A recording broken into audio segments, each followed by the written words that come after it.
Bismillah, alhamdulillah, salatu salam, rasulullah sallallahu alayhi wa sallam. Assalamu alaikum wa rahmatullahi wa barakatuh. My name is Tariq Khalid.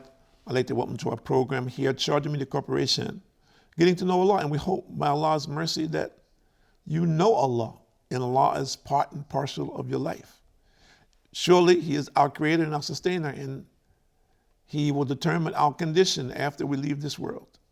And we're in need of Him. He is not in need of us. And we're going to talk about parents and dealing with our parents. And unfortunately, I come in contact with a lot of situations today where young people are disrespecting their parents. And I can't say that they know better. I can say that they should know better. The question is, what's going on with them and how to correct that? What is it that should happen? And we as parents, of course, this starts firstly when we get married. Who do we choose to marry? It's important. Before you have children, you should have someone, a man who respects you as a woman who respects you as a husband. And also that the man should respect the parents of his wife, and the wife should respect the parents of the husband. I mean, these things should be in place when we start out. If that is not there, then there's going to be confusion in these relationships at some point in time. When children come into the picture, then there's going to be issues, generally speaking. So we need ourselves, first of all, as husband and wife, to have respect, the utmost respect for each other. If we want our children to respect us, then we have to respect each other. And we have to teach our children, we have to discipline them to understand these relationships and to put them in the correct perspective. And the Prophet ﷺ said, more or less, Allah subhanahu wa ta'ala has forbidden you to be undutiful to your mothers, to withhold what you should give or demand what you have or do not deserve, and to bury your daughters alive. And Allah has disliked that you talk too much about others, ask too many questions in religion, or waste your property. And Abu Bakr radiallahu anhu said that the Prophet ﷺ said, should I inform you of the greatest of all major sins? They said, yes, O Prophet ﷺ. He said, to join others in worship with Allah and to be undutiful to one's parents. The Prophet ﷺ then sat up after he had been reclining on a pillow and said, and I warn you against bearing false witness. And he kept on repeating that warning till we thought he would never stop. And it's collected by Bukhari. And it's interesting, and we need to look at this very seriously. This is a very strong statement by the Prophet ﷺ. The worst sin that a person can commit is to join partners with Allah. So if this is the worst sin that a person can commit, and then is joined with disobedience to your parents, then what status does a parent have? What status has Allah given the parents? And we need to understand that and put it in perspective. This kind of behavior that we're seeing in modern society in many places in the world today, which was not necessarily like that in many places not so very long ago, this disrespectful behavior towards parents and elders, friends of our parents, grandparents, or people in our grandparents' generation. This unfortunate reality of modern civilization. There are many causes, and there are many people who say, well, hey, this is life. We're in the 21st century. Everybody has to stand up for himself. Well, if you think like that, then you may find yourself in trouble with Allah. And Anas bin Malik reported the Prophet ﷺ said, the greatest sins are to join partners in worship with Allah, to be undutiful or unkind to one's parents, to kill a soul which Allah has forbidden to kill, and to bear false witness. Look at these things that he is putting with the Prophet ﷺ, what he's joining with being undutiful to parents. This shows you the strength of this and the importance and significance of it. That is not something that you can just overlook or decide, well, my mother used to be unkind to me, so now I'm going to punish her. She's gotten elderly, so I'm going to make her pay the price. Do you think that if this is your behavior, that you'll escape the same thing? Isn't it so that, okay, even if you didn't have the best parents, for example, isn't it superior to be kind to them in their old age because you want to please Allah and you don't want to be held accountable for the same kind of behavior that your parents, in terms of the ways that they behave with you? For example, we have today many parents who are substance abusers, drugs and alcohol. And as a result of that, their behavior is not the best behavior. Okay, let's say an example is that your parent was one of these persons, and that parent abused you, verbally abused you, and maybe they physically beat you or something like this when you were a child. And of course, you have a lot of anger and anxiety in relationship to that parent. Now that parent has gotten older, and he or she is suffering from the conditions related to whatever it was that they were doing when they were younger. Should we hold a grudge against them for this? And say, well, now it's my turn. Now you need me. I'm going to punish you because you abused me. So now you're going to get your due.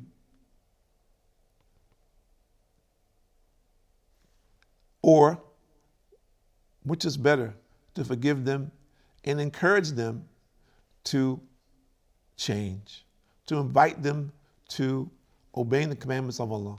Which is superior? Which one do you think is more pleasing to Allah?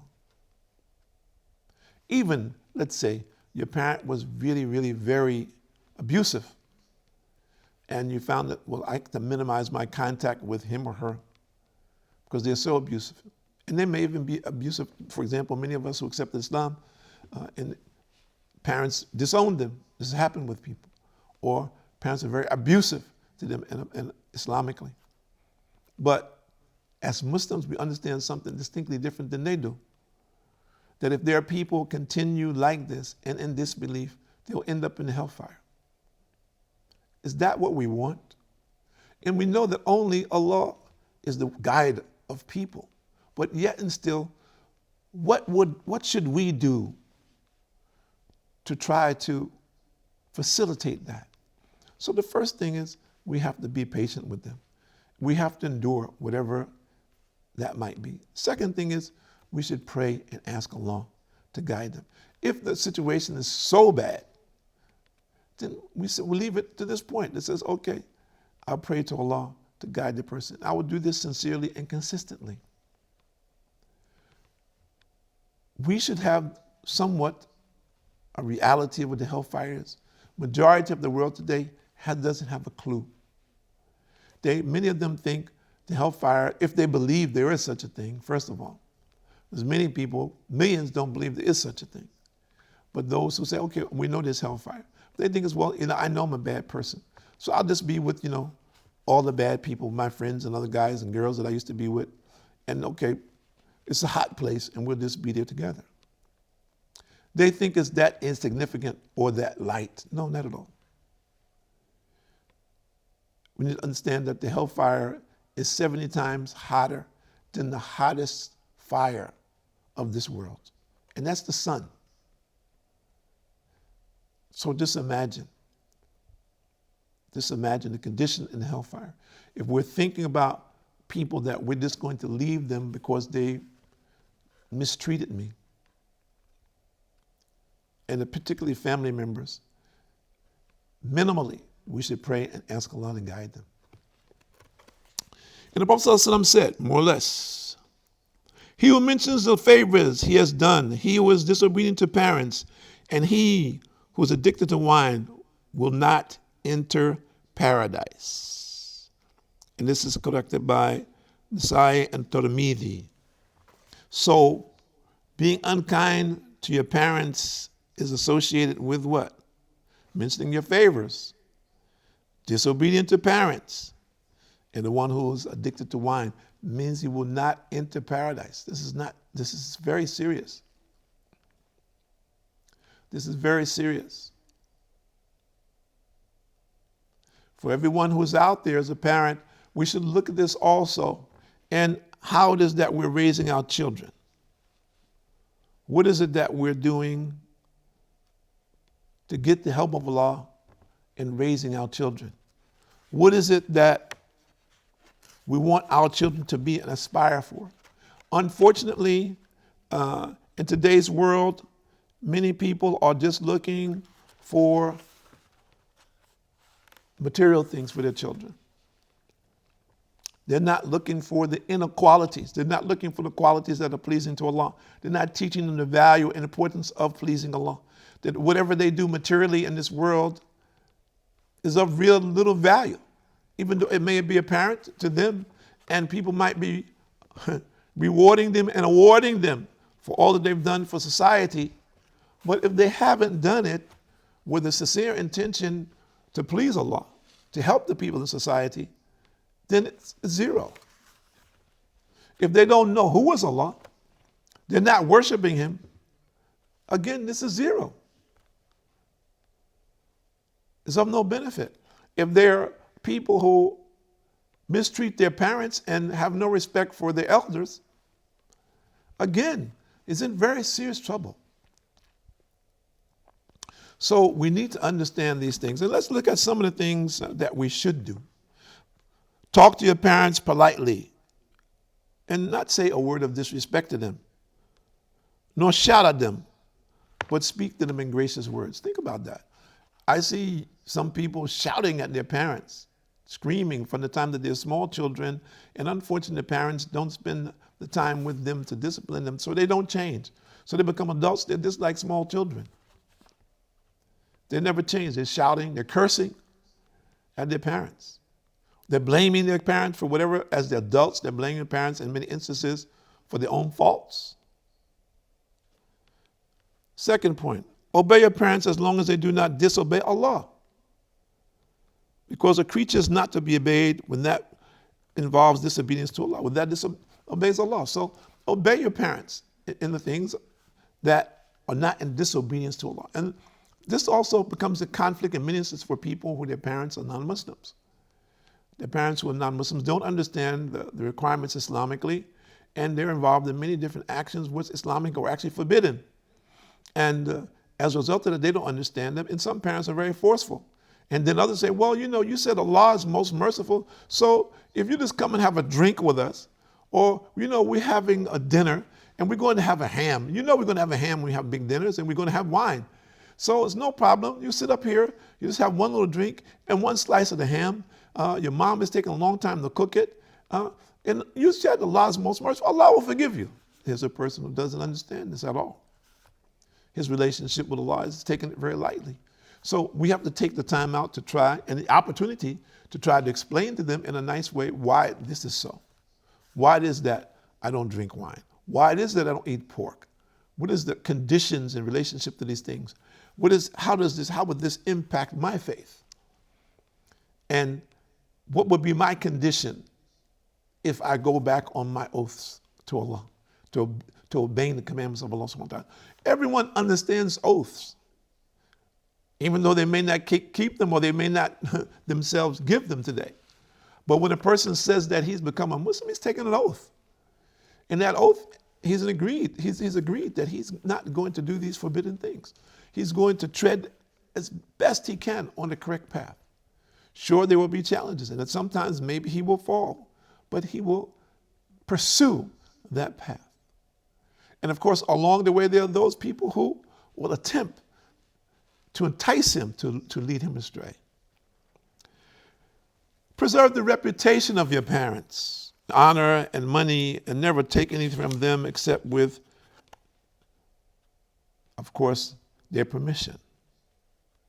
And maintaining reputation is important. There are people who talk about their parents in a negative way with other people. If you've had bad experiences with parents, that's not something that you should broadcast. You should pray for them and encourage them to do what is right. Consult them in your affairs and apologize to them if you've done something that's incorrect. Your parents have been on this earth longer than you have, so they have experiences which you have not had. Take advantage of that. Try to learn from that. Use the benefit for your own life, for your life experience. Never raise your voice and shout or speak in a bad tone to your parents. We see this, unfortunately, we see people doing this. And they think that, well, they don't know what I know. I know more than them. They don't listen to me. I think people use all kinds of excuses. They're ignorant. They're backwards. Many different things people say. Doesn't make a difference. It's wrong. Allah doesn't like it. Allah doesn't accept it. Don't do it. Never lie to them or blame them if they do something that you do not like. Don't lie to your parents. Many children grow up lying, and when they become adults, they just continue on the same path. So don't lie to them. Don't blame them. Well, you didn't do it, and I've heard this adult saying, well, I'm like this because of my parents. And my parents didn't allow me to do so-and-so and do this and so forth and so on. And as a result of that, I said, you're a grown person now. Okay, fine. Maybe these things had an impact on you. Now you realize these things. Also, make effort to change. Don't blame your parents. Whatever they were doing, they did the best they could at that time with what knowledge and what was available for them, what they could facilitate. Are you in denial about that? Oh, if you are in denial, don't worry. You have your chance. If you're going to be better, you have your chance to be better.